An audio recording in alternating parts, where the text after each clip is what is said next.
Welcome back ख़वातीन और हज़रात। और इस वक्त हमारे साथ मौजूद हैं रामीन महमूद, जो कि अवार्ड विनर हैं इंटरनेशनल विमेन लीडरशिप की, जहां पर 400 कंटेंडर्स थे जिनको ये अवार्ड मिल सकता था, और उसमें से जो अवार्ड मिला है वो रामीन महमूद को मिला है, क्योंकि इनका सोशल वर्क और जर्नलिज्म और डिफरेंट फोरम्स पे पाकिस्तान की जो ये रिप्रेजेंटेशन करती रही हैं, उसके बेसिस पर उनको ये अवार्ड हासिल हुआ है। अस्सलाम वालेकुम रामीन।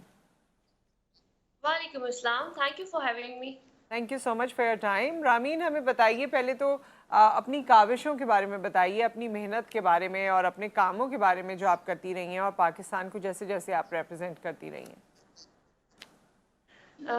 सबसे पहले तो I started at national level, मतलब मैंने नेशनल लेवल पे शुरू किया था। मुझे सिर्फ शुरू से ये था कि मैं पाकिस्तान की जो रेपुटेशन है उसके लिए हम्म। काम करना चाहती हूँ। कैसे काम करना है, क्या काम करना है, वो सारी चीजें हम्म। जो थी उनके बारे में नहीं पता था। इसी तरह 2020 में जब कोविड था, तो हम्म। एक फॉर्म्स आए कि एक सोसाइटी है इंटरनेशनल, उनको वॉलंटरली लोग चाहिए काम करने के लिए। हम्म। मैंने वो फिल किया और वो 250 में से 15 लोगों को उन्होंने सिलेक्ट किया। लकीली आई जी। Got selected. ओके। वहां से मेरी ये जर्नी स्टार्ट हुई और फिर 15 में से उन्होंने यूथ डे पे, 12 अगस्त को यूथ डे होता है, तो उन्होंने हम्म। 2020 में कहा कि आप लोग प्रपोजल्स दें कि आप किस तरह यूथ को रिप्रेजेंटेशन कर सकते हैं हमारे प्लेटफॉर्म से। सही। उस टाइम एक बहुत अच्छी चीज थी जिसका यूथ ने शायद उतना फायदा नहीं उठाया जिसका वो उठा सकते थे, कि सारी दुनिया वर्चुअल हुई हुई थी। हम्म। आप कहीं ट्रैवल नहीं कर सकते थे, आप दुनिया के किसी भी जी कोने में जो है बिल्कुल। वो पाकिस्तान को represent कर सकते हम्म। थे, कोई काम कर सकते थे वर्चुअली कनेक्टेड, व्हाट्सएप के थ्रू आप कॉन्टेक्ट्स कर रहे हो, आप चीजें कर रहे हो। तो उस टाइम पे 15 लोगों में से भी उसमें इंडिया, नेपाल, बांग्लादेश, मलेशिया के लोग थे, 15 जो एम्बेसडर्स थे। मैंने प्रपोजल दिया, उन सब ने भी प्रपोजल्स दिए, तो लकीली मेरा प्रपोजल सिलेक्ट हो गया। और वो प्रपोजल ये वेरी था कि मेरी नाइस। जो यूथ है वो, उसके पास फैसिलिटीज बहुत कम है। हम्म। हमारे पास इतने वसाइल नहीं है, हमारे पास, हम कोई फर्स्ट वर्ल्ड कंट्री नहीं है, हम्म। लेकिन फिर भी हमारी जो यूथ है वो पूरी दुनिया में पाकिस्तान का नाम रोशन कर रही है डिफरेंट फील्ड्स के अंदर। तो हम्म। मैं डिफरेंट फील्ड के लोगों को आपके प्लेटफॉर्म पे इकट्ठा करना चाहती हूँ और उनका इंटरव्यू करना चाहती हूँ और अपनी कंट्री को रिप्रेजेंट करना चाहती हूँ उन लोगों सही। के साथ। उन्होंने सही। परमिशन दे दी, लेकिन उन्होंने जी। कहा कि अरेंज सब कुछ आप करेंगी। हम्म। मैंने फिर कुछ गिनीज जिनके वर्ल्ड रिकॉर्ड थे उनमें से कुछ लोगों को कांटेक्ट किया और लोगों को कांटेक्ट किया जो लोग उस टाइम पे अवेलेबल हो सके। उनके साथ मैंने पहला वेबिनार किया ओके। 12 अगस्त 2020 को उनके प्लेटफॉर्म पे।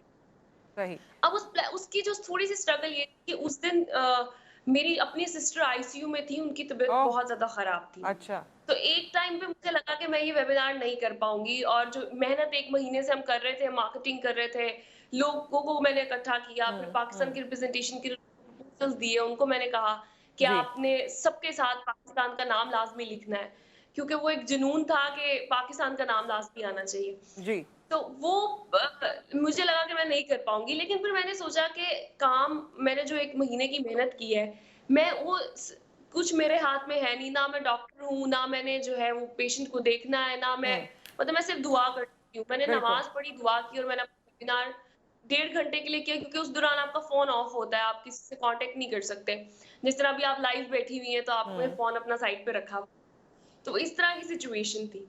हम्म। तो खैर मैंने किया, तो 1.5 घंटे बाद जब मैंने कॉल की हॉस्पिटल की क्या सिचुएशन है, तो उन्होंने मुझे कहा कि शी इज़ बेटर नाउ, माशाल्लाह वो अब डेंजर स्टेज से बाहर आ गई। सही। तो तो ये। एक छोटा-सा मैसेज, हाँ, ज़रूर। जी, जी। जी जी, मैसेज दे छोटा-सा दीजिए मैसेज मैं आप। यहाँ पे देना चाहूँगी कि ज़िंदगी में अगर आप चाहो ना, किसी भी तरह के हालात हो, कुछ भी हो, अगर आपने नियत कर ली है ना, तो अल्लाह ताला भी साथ देता है और वो मुश्किल हालात भी खुद ही ऑटोमैटिकली ठीक हो जाते हैं और आप कुछ ना कुछ कर भी हम्म। जाते हो। बस वहाँ से सिलसिला शुरू हुआ और उसके बाद फिर मेरे अंदर थोड़ी मोटिवेशन और आई। मैंने और इंटरनेशनल अपॉर्च्युनिटीज़ के लिए अप्लाई करना शुरू किया। UK DICE programme British Council ने मुझे फंड किया। हम्म। उसमें डिफरेंट कंट्रीज़ के लोग थे, उनके साथ बहुत अच्छा एक्सपीरियंस रहा। वो हमारा एक बोर्डिंग बना देते थे रूम वर्चुअली, सही। क्रिएट करते थे जिसमें हम डिफरेंट कल्चर के लोग होते थे, हम एक दूसरे की कल्चरल वैल्यूज को जो है राइट। डिस्कस तो करते अच्छा थे। रामीन, मैं पाकिस्तान, ये सारी चीज़ें आपकी जो मीडिया रेलेवेंट हैं या मुख्तलिफ प्लेटफॉर्म्स को यूज़ करके, ऑब्वियसली आपने जो आपकी सोच थी और जिस तरह से चीज़ों को आगे लेकर चलना था आपने किया। सोशल वर्क या वेलफेयर वर्क में आपकी क्या खिदमत रही हैं? सोशल वर्क में ये था कि जब कोविड था, तो एक चीज बहुत मुश्किल थी, वो ये थी कि जो दूसरे पेशेंट्स थे उनको ब्लड देना, लोग बहुत डरे हुए थे, लोग हॉस्पिटल्स नहीं जाते थे। थैलेसीमिया के पेशेंट्स, हार्ट पेशेंट्स, दूसरे लोग जिनको ब्लड चाहिए होता था, उनको ब्लड देते हुए ना वो कतराते थे और हॉस्पिटल जाते हुए। तो मैंने जो सबसे ज़्यादा, जो मुझे लगता है, और भी मैंने काम किए, लेकिन जो सबसे ज़्यादा मुश्किल काम और जो मैंने किया लगातार, वो यही था कि रात सारी जो है वो मैं एक सोसाइटी के साथ, पाकिस्तान की सोसाइटी उनके साथ अटैच थी। उन्होंने मुझे एक लिस्ट दी हुई थी कि आपने जो है ना, इन लोगों के पास ये ब्लड हमें देने वाले लोग हैं, डोनर्स हैं। तो मैं रात सारी ना, कोई मेरे पास केस आता था, मैं रात सारी कॉल्स करती रहती थी कि वॉलंटरली कि आप ब्लड दे सकते हैं, राइट। फलान जो पेशेंट है उसकी कंडीशन बहुत खराब है। तो कभी-कभी बहुत गालियाँ भी पड़ती थी कि भई रात के 1 बजे 2 बजे तुम फ़ोन कर रही हो, लेकिन ज़ाहिर है पेशेंट क्रिटिकल होता था, चाहिए होता था। हम्म।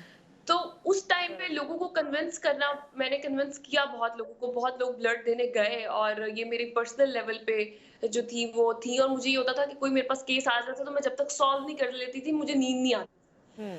तो बहुत से ऐसे लोग थे जो आज तक कनेक्टेड हैं वहाँ से, और वो ये मतलब उनके बहुत से प्यारे थे जिनको ब्लड मिला और उनकी लाइफ सेफ हुई। तो मुझे लगता है कि सबसे बड़ा जो ठीक है। मैंने काम किया अपनी ज़िंदगी में वो यही किया। उसके नहीं, अलावा आई चैरिटी के थिंक लिए रामीन, और आपके पास कोविड के काफ़ी दौरान कुछ है मैंने बताने के कोशिश लिए, की। लेकिन हमारे पास टाइम बहुत महदूद था। ज़्यादातर चीज़ें आपकी लोगों तक पहुंच गई। एक बार फिर आपको बहुत मुबारक हो आपके अवार्ड के लिए। इंशाल्लाह फिर किसी वक्त सेशन करेंगे और आपसे मज़ीद बात करेंगे। Thank you so much.